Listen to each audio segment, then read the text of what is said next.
저는 좀 긴장도 풀 겸 그 선물을 하나 드리고 시작을 하도록 하겠습니다. 저 오늘 이제 세션 막바지로 가고 있는데요. 오늘 뭐 블록체인 또는 뭐 많은 이제 디지털 트랜스포메이션 뭐 이런 얘기들이 나왔는데 오늘 세션들에서 공통적으로 이렇게 나오는 단어가 있었습니다. 뭐 이렇게 자세히 설명되지는 않았지만 오늘 제가 설명드릴 주제하고도 관련이 되는데 그 단어를 맞춰주시는 분께 선물 하나 드리고 출발하겠습니다. 예. 좀 더 자세하게. 예, 감사합니다. 자, 오늘 설명드릴 게 클라우드 시큐리티라고 이렇게 설명을 하고 있습니다. 주제를 정했고요. 제가 드릴 내용은 IAM을 통한 보안 전략과 디지털 아이덴티티로 이어지는 클라우드 시큐리티에서 우리가 무엇을 준비해야 되는지에 대해서 이렇게 설명을 드리고자 합니다. 우리가 시큐리티라고 하면 솔직히 좀 너무 어렵고 뭐 복잡하다고 생각하는 경향이 있습니다. 자, 시큐리티가 뭘까요? 보안의 기본 원칙은 변하지 않습니다. 사용자가 어떤 정보 시스템에 접근하는 데 있어서, 즉 어떤 디바이스가 됐건 어떤 그 주체가 나에게 필요로 하는 객체, 즉 중요 자산에 접근하는 데 있어서 위협원으로부터 안전하게 보호하는 것을 우리는 시큐리티 보안이라고 정의하고 있습니다. 자, 접근 통제 관점에서 보안을 간략하게 설명드리고 계속 설명을 이어나가도록 하겠습니다. 우리는 이제 관리 관점에서 사용자 중심의 정보를 관리를 하게 됩니다. 뭐 계정, 아이디, 패스워드 뭐 이런 것들이 되겠죠. 그리고 권한 중심의 보안 정책 관리를 하게 됩니다. 이러한 정보를 바탕으로 사용자가 인증을 통해서 접근 제어를 수행을 하게 되고 보안 정책을 통해서 권한 통제를 이렇게 수행하는 것들을 우리가 접근 통제라고 부릅니다. 더 나아가서 관리자 행위, 그리고 접근 통제, 그리고 사용자에 대한 서비스, 이러한 감사 체계를 구성하는 것, 이것을 모두 통틀어서 우리가 전형적으로는 트리플 A라고도 불러왔고, 접근 통제, 그리고 아이덴티티 앤 액세스 매니지먼트라고 표현하고 있습니다.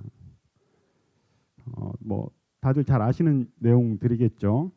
자, 시큐리티 거버넌스 입장에서 말씀을 드리겠습니다. 기술적인 요건과 관리적인 요건으로 이제 구분을 해서 말씀드릴 텐데요. 먼저 기술적인 요건의 접근 통제를 보면, 자, 우리가 전형적으로 SSO, EAM, IAM이라고 많이들 들어보셨을 겁니다. 거기에 더불어서 비밀번호를 관리해야 되고, 셀프 서비스, 그리고 취약점 대응, 그리고 컨텍스트 기반의 우연관리 통제, 모바일, 그리고 네트워크 통제까지도 우리가 접근 통제 기술 요건들로 바라보고 있습니다.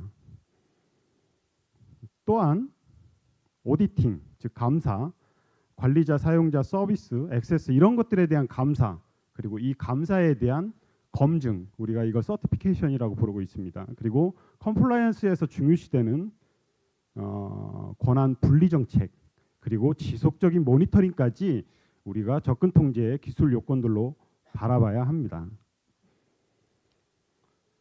더 나아가서 우리는 뭐 MFA라고 하는 멀티팩터 오센티케이션에 대해서도 계속 요구되고 있고, 오늘 뭐 전시가 되기도 하고 뒤에서 이렇게 설명드릴 삼성의 넥사인 같은 파이도 같은 이런 생체 인증 기술에 대한 표준을 가지고도 접근 통제에 대해서 좀 더 확장해 나갈 수 있을 것입니다.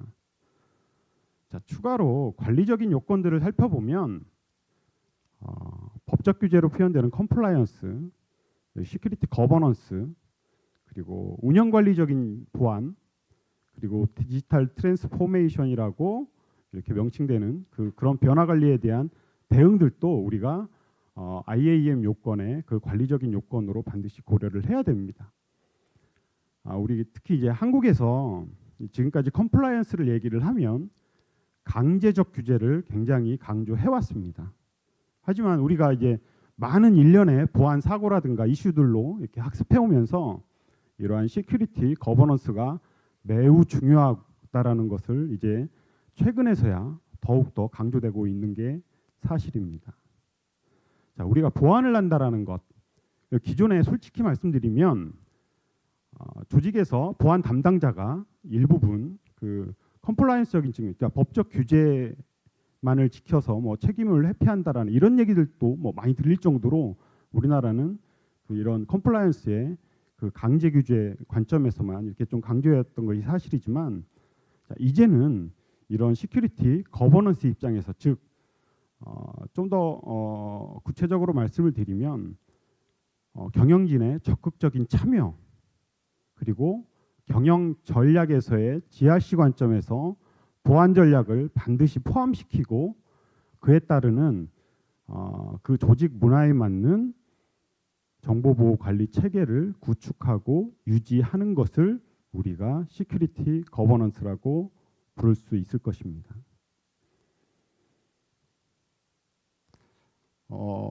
아이덴티티, IAM에 대해서 조금 더 이제 설명을 드리고 넘어가면, 우리는 IAM을 기술적인 요건뿐만이 아니라 올바른 사람에게 올바른 액세스, 즉 적절한 권한을 가지고 접근을 허용하는 이러한 일련의 비즈니스 프로세스, 정책, 그리고 컨설팅 요소까지 이제 가미된 기술적인 요소까지 포함해서 IAM을 이야기해야 합니다.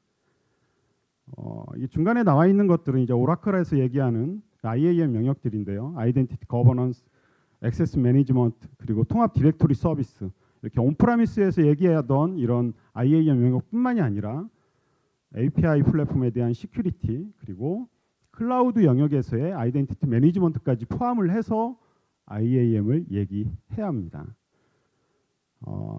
즉 이러한 디지털 트랜스포메이션 또는 클라우드 트랜스포메이션에서 이 아이덴티티는 그 허브 역할을 담당하게 될 것입니다.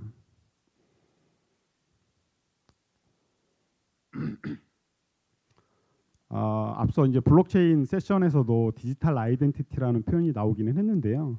자, 여기에서는 좀 더 시큐리티적인 디지털 아이덴티티를 표현을 하면, 기존에 우리가 IAM이라고 하면 전형적으로 중앙 집중식 계정 권한 또는 SSO 관리를 이야기를 해왔습니다.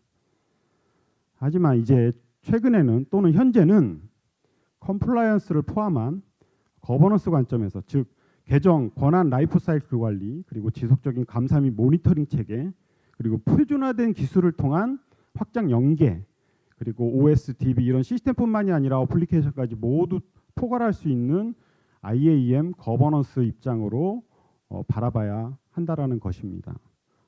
좀 더 나아가서 엔터프라이즈, 즉 뭐 IoT, 빅데이터, 오늘 뭐 머신러닝 이런 얘기들 많이 나오는데요. 뭐 이런 것들을 다 포함해서 모바일 또는 클라우드 환경, 이런 모든 영역에서, 즉 어떤 디바이스에서든 어디에서든 모든 어플리케이션 또는 서비스에 대해서 접근하는 데 있어서 반드시 보호가 되어져야 된다라는 것입니다. 또 하나, 누가 언제 어디서 무엇을 어떻게 했는지에 대한 아이덴티티, 즉 식별과 감사 관리 체계를 갖추는 것, 이것을 우리가 디지털 아이덴티티라고 표현을 하고 있습니다. 자, 그러면 디지털 트랜스포메이션 또는 조금 더 지역적으로 클라우드 트랜스포메이션에서의 컨선들은 무엇이 있는지, 많은 기업들이 이미 클라우드를 도입을 했거나 아주 클라우드를 적극적으로 검토를 하고 계십니다. 하지만 보시는 것처럼 보안에 대한 준비는 매우 미흡한 것이 현재 현실입니다. 71%의 대기업들이 2018년도까지 워크로드를 클라우드로 전환하겠다라는 계획들을 가지고 계십니다. 그리고 아직도 대부분의 기업들이 퍼블릭 클라우드는 보안적으로 걱정이 굉장히 많이 가지고 계십니다. 하물며 기존 온프라미스 환경에서 보면 보안 인력들이 온프라미스 환경에서도 굉장히 부족했습니다. 하지만 클라우드 환경으로 넘어가면 더더욱 부족해진다라는 것입니다. 어떻게 해야 될까요, 이거? 보안 쪽에 관심을 많이 가져주십시오. 클라우드와 온프라미스 환경의 보안 요건들을 좀 살펴보겠습니다. 전형적으로 우리가 온프라미스에서 보안을 이야기하면 파이어월, IDS, IPS, 뭐 프락시, VPN 또는 뭐 인트라넷과 뭐 DMZ의 구분 또는 뭐 라우터 이런 것들을 통한 네트워크 보안, 그리고 내부적으로도 뭐 ESM으로 통칭되는 보안 관제, SIEM, DLP, DRM 또는 데이터 인크립션, 그리고 지금 설명드리고 있는 아이덴티티 매니지먼트까지 이렇게 내가 즉 고객이 꼭 필요한 보안 요소에 대해서 100% 책임을 지고 적용을 하고 구축을 해왔습니다. 하지만 클라우드 영역으로 넘어가면 이제 용어들이 좀 달라집니다. 웹 어플리케이션 방화벽을 비롯해서 API, 시큐리티 또는 매니지먼트, 그리고 엔터프라이즈 환경의 모바일 매니지먼트, UEBA, 즉 유저 엔티티에 대한 행위 분석, SIEM으로 통틀어지는 뭐 모니터링, 탐지, 분석, 그리고 CASB라는 용어가 나옵니다.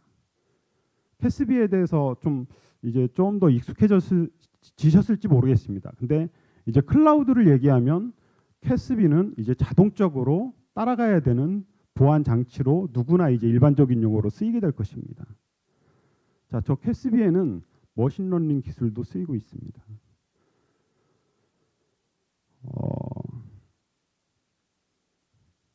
자, 우리가 그리고 클라우드 시큐리티를 이야기하면 항상 비단 오라클뿐만이 아니라 항상 쉐어드 리스폰서빌리티, 공유 책임 모델에 대해서 이렇게 이야기를 합니다. 우리가 단독주택에 살다가 아파트로 이사 갔다고 해서 아파트 경비 시스템이 나의 가족과 또는 나의 어떤 재산을 모두 케어해 주지는 않습니다. 마찬가지로 클라우드로 전환되더라도 고객이 책임져야 될 보안 요소들은 여전히 남아있게 됩니다. 즉 기존의 온프라미스에서는 모든 보안 요건들을 그 컴플라이언스에 맞게 또는 뭐 거버넌스에 맞게 자기 보안 전략에 맞게 시스템을 구축하고 활용해 왔다면 클라우드에서는 클라우드 서비스 프로바이더가 그런 운영에 대한 보안에 대해서는 개런티를 해드릴 것입니다. 부분적으로. 하지만 IaaS 또는 PaaS, 이런 SaaS 이런 각각의 사용 패턴들에 따라서 고객이 갖춰야 될 보안 요소들을 전략적으로 구축하고 또 책임져야 될 논리들은 여전히 남아있게 되는 것입니다. 중간쯤 됐는데 결론부터 말씀드리고 가면, 자, 클라우드 시큐리티에서 우리가 삼아야 될 목표는 하이브리드 아이덴티티 매니지먼트를 기반으로 시큐리티 오퍼레이션 센터 형태의 시스템을 구축해야 됩니다. 자, 뒤에서 한 번 더 설명을 드리도록 하겠습니다. 자, 오라클에서 얘기하는 이러한 클라우드 서비스에서 시큐리티는 총 6가지 도메인으로 이렇게 설명을 드립니다. 사용자 보안 중심의 아이덴티티 클라우드 서비스, 그리고 보안의 위협 예방, 탐지, 분석, 대응을 할 수 있는 이러한 것들을 가시성 있게 보여줄 수 있는 CASB, 그리고 더 나아가서 앞서 말씀드린 시큐리티 센터, 오퍼레이션 센터 형태를 갖출 수 있는 모니터링 앤 어널리틱스, 그리고 API 플랫폼에 대한 시큐리티, 그리고 컨피그레이션, 컴플라이언스, 그리고 데이터 시큐리티에 대해서도 기존 우리가 온프라미스 환경에서 했던 데이터 시큐리티와 클라우드에서 해야 되는 데이터 시큐리티까지 모두 연계하고 통합할 수 있는 하이브리드 형태의 데이터 시큐리티가 필요로 할 것입니다.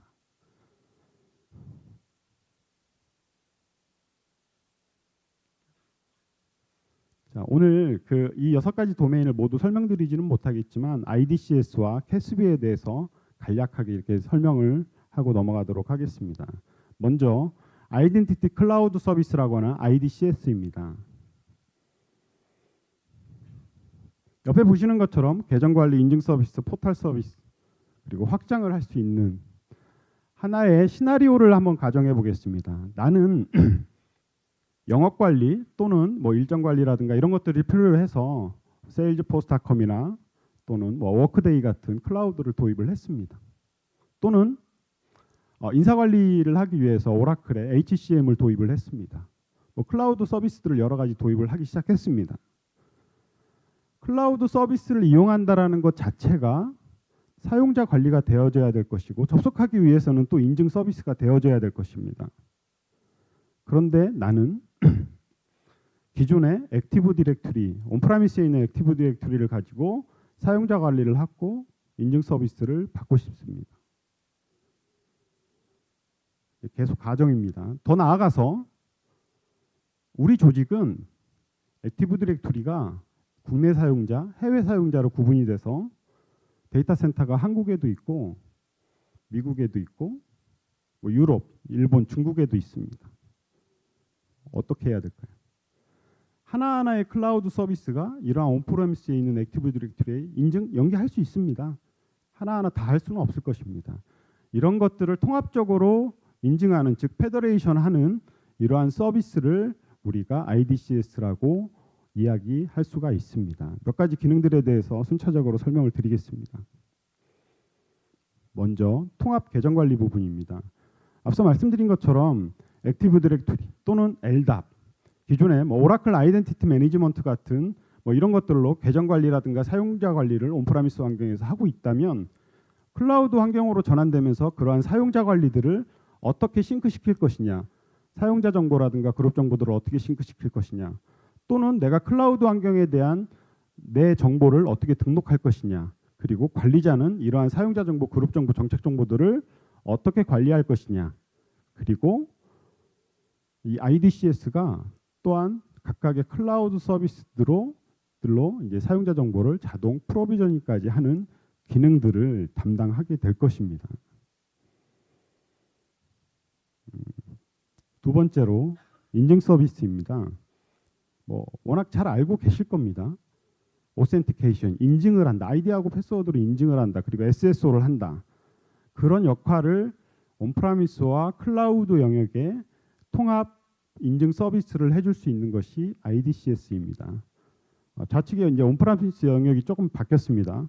뭐 똑같이 액티브 디렉토리 예시가 있고 각각의 어플리케이션들이 있을 수가 있습니다. 그리고 액세스 매니저, 뭐 이제 오라클 솔루션이긴 한데요. 이런 권한 관리나 접근 지원이나 인증을 수행할 수 있는 뭐 액세스 매니저 이런 것들이 온프라미스에 있습니다. 아까 시나리오에서 말씀드린 것처럼 내가 클라우드에 접속을 하면 온프라미스에 있는 AD라든가 액세스 매니저를 통해서 인증을 받는 이런 멀티 페더레이션을 구현을 할 수도 있고 각각의 클라우드끼리의 인증 SSO를 할 수 있는 또는 온프라미스에 있는 어플리케이션이나 서비스까지도 같이 SSO를 할 수 있는 이러한 통합 인증 서비스를 하는 역할을 하게 되는 것이 IDCS입니다. 더 나아가서 이런 오늘 뒤에서 설명드릴 SDS, 넥사인 같은 이런 파이도 같은 연계를 통해서 좀 더 추가 인증이라든가 서드 파티 인증들을 확대할 수도 있을 것입니다. 자, 그러면 이러한 사용자 관리, 즉 계정 관리와 인증 서비스를 하는 IDCS를 통한다라는 것은 Bring Your Own Application, 즉 내가 IDCS에만 들어가더라도 이미 나한테 주어진 권한들로 이루어진 서비스, 어플리케이션들을 직접 접속을 할 수가 있다라는 것입니다. 이러한 인증 서비스들은 모두 표준화된 기술들을 통해서 인증이 될 것이고 이것들이 모바일이든 데스크탑이든 뭐 어떤 브라우저든 모두 멀티 플랫폼 환경에서 지원이 가능해야 될 것입니다. 자, 마지막으로 확장 부분을 잠깐 말씀드리면 사용자, 그룹, 역할 기반의 액세스 정책을 관리도 해야 될 것이고 더 나아가서 이러한 IDCS는 우리가 키 매니지먼트 하는 부분 그리고 뒤에서 설명드릴 CASB 그리고 SIEM 이러한 기존 솔루션들과의 연계를 통해서 디지털 아이덴티티의 그 핵심 역할을 수행하게 되는 것입니다. 자, 정리를 하면 아이덴티티 클라우드 서비스를 뭐 세 가지로 이렇게 표현을 했는데 두 가지만 이렇게 정리를 하면 첫 번째가 하이브리드입니다. 온프레미스에서 관리하던 사용자 관리, 인증 서비스 그리고 클라우드에서 관리하고 있는 사용자 관리, 인증 서비스에 대한 통합 관리를 할 수 있는 하이브리드 형태를 고려를 하셔야 됩니다. 그리고 오픈 앤 스탠다드입니다. 예를 들어서 내가 필요에 의해서 뭐 6개월짜리 TF를 하기 위해서 클라우드 시스템 서비스를 하나를 도입을 했습니다. 하지만 사용자 관리 인증 서비스를 하기 위해서 뭐 3개월 또는 수개월에 걸쳐서 프로젝트를 하거나 한다라는 것은 사실 어불성설일 것입니다. 즉 클라우드 환경에서는 클라우드가 나에게 맞게 신속하게 적용되듯이 보안적인 요소 또는 사용자 관리적인 요소라든가 인증 서비스 요소도 수분 또는 수시간 안에 적용될 수 있는 신속함이 필요로 할 것입니다. 그래서 클라우드에서의 시큐리티는 빠르고 신속하고 안전하고 유연해야 됩니다. 다음으로 캐스비에 대해서 잠시 설명을 드리도록 하겠습니다. 클라우드 액세스 시큐리티 브로커라고 합니다. 이건 뭐 오라클 용어가 아니라 일반적으로 클라우드에서 우리가 시큐리티를 한다라고 하면 이제 캐스비를 알아두시면 됩니다. 캐스비가 왜 필요한가? 가트너에서는 비저빌리티, 컴플라이언스, 데이터 시큐리티 그리고 위협 보호에 대해서 이렇게 네 가지 항목을 지키는 것을 캐스비라고 우리가 공통적인 용어로 사용을 하고 있습니다.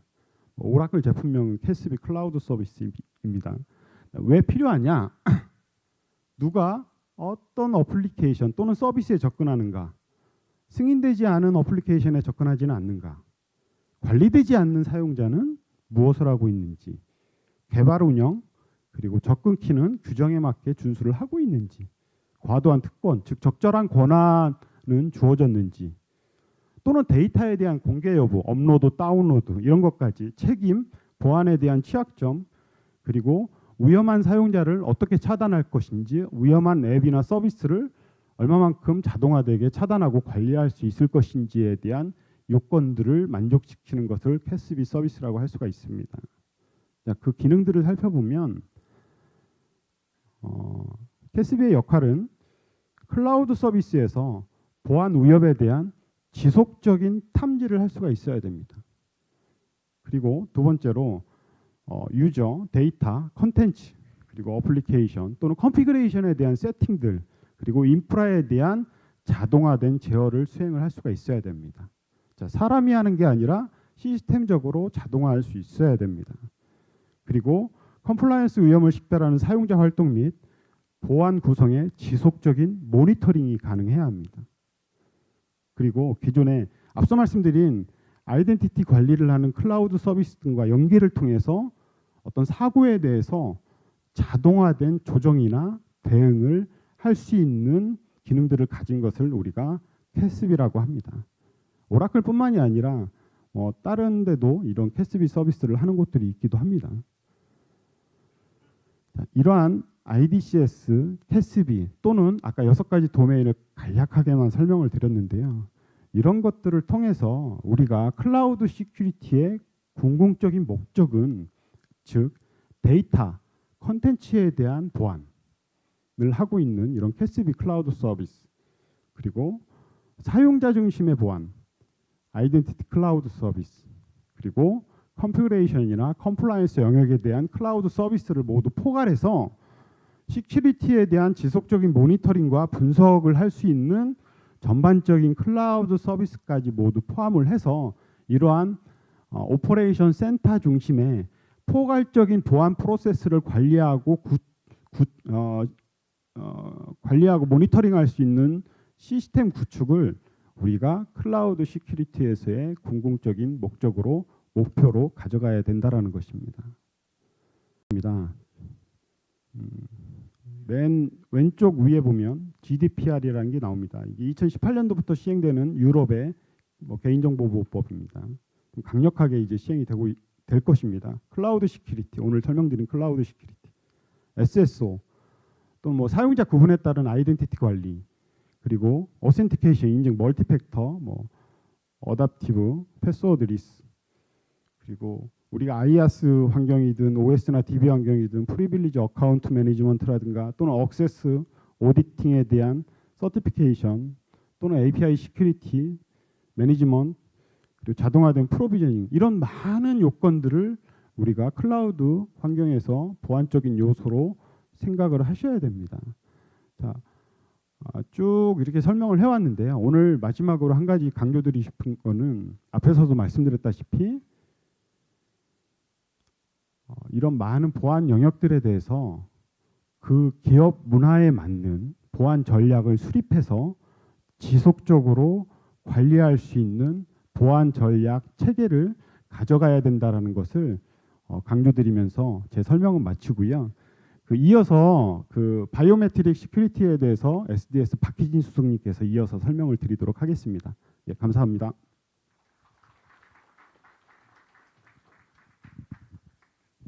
네, 안녕하세요. 예, 그다음 발표를 맡은 삼성 SDS 박희진 수석입니다. 저는 소개할 넥사인이라는 솔루션의 상품 관리자를 맡고 있고요. 이제 저희 SDS의 넥사인 솔루션은 생체 인증 기반의 편리한 솔루션입니다. 생체 인증 기반의 편리한 솔루션. 저기 상품 남았나요? 하나. 예, 우리 넥사인 솔루션이 뭔지를 10자로 표현해 주실 분 있나요? 상품 드리겠습니다.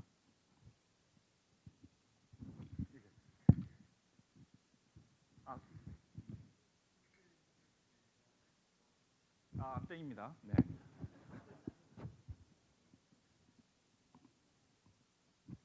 맞습니다. 생체 인증 기반의 편리한 솔루션입니다.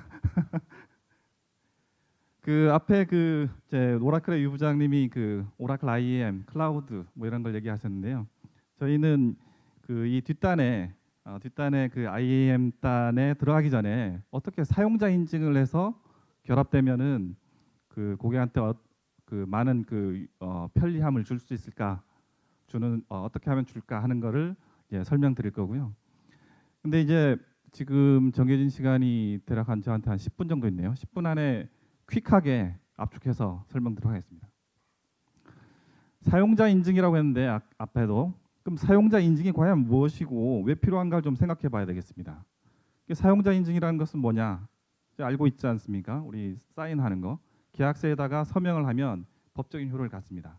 이걸 부인할 수가 없는 거죠. 내가 했다는 것이 법적으로 이제 증명이 되고 내가 안 했다는 거부를 할 수가 없습니다. 이런 걸 부인 방지라고 하고요.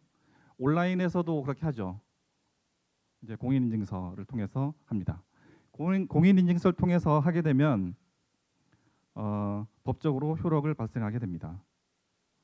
그러면 이런 사용자 인증이란 부분이 왜 관심을 갖는 걸까요? 왜 중요하게 해야 될까요? 보면 이렇습니다. 우리의 모든 시스템은 이제 전부 웹화돼 있고 클라우드화돼 있습니다. 그래서 불특정 다수가 접속을 하는 거죠. 시스템에 접속된 그 사용자가 누구인지를 현명하게 그리고 고객한테 사용자한테 불편함을 주지 않으면서 알아낼 방법들이 필요한 겁니다. 그래서 여러 가지 방법들이 있는데요. 굉장히 많은 것들을 상상할 수가 있습니다. 근데 신기하게도 그 방법을 4가지 범주로 표현할 수가 있습니다. 어떠한 방법을 상상하더라도 이 범위를 벗어나지 않습니다. 알고 있는 것, 패스워드 같은 거, 가지고 있는 거, 이제 신용카드나 교통카드, 또는 그 사람이 원래 태어나면서 갖고 있는 정적인 정보, 지문 이런 것들, 그리고 내가 행동하는 이런 걸음걸이 갖고도 그 사람이 누군지를 안 됩니다. 강아지들 알지 않습니까? 강아지들 주인 오면 다 알잖아요. 냄새로 하는 건지 소리로 하는지 모르겠지만 이 중에서 3번과 4번을 통틀어서 생체 인증이라고 부릅니다. 그리고 이 2가지 방법을 결합해서 사용했을 때는 사용자는 좀 불편할지 모르겠지만 굉장히 보안성이 강해지게 됩니다. 그럼 좀 약간씩 하나씩 좀 살펴보면요. 네. 먼저 알고 있는 것, 패스워드나 핀 이런 걸 얘기합니다. 이 방식은 간략하게 얘기하겠지만 대부분 이렇게 되어 있습니다. PC단에 내가 패스워드를 치면 그게 해시 펑션, 일방량 함수로 변환이 되고요. 그게 서버로 날아갑니다. 그럼 서버에는 미리 등록해 놓은 자기 패스워드를 이렇게 해시뜬 그게 보관되어 있고요. 데이터베이스에. 그것과 매칭해서 맞느냐, 맞으면 오케이, 틀리면 페일 되는 거죠.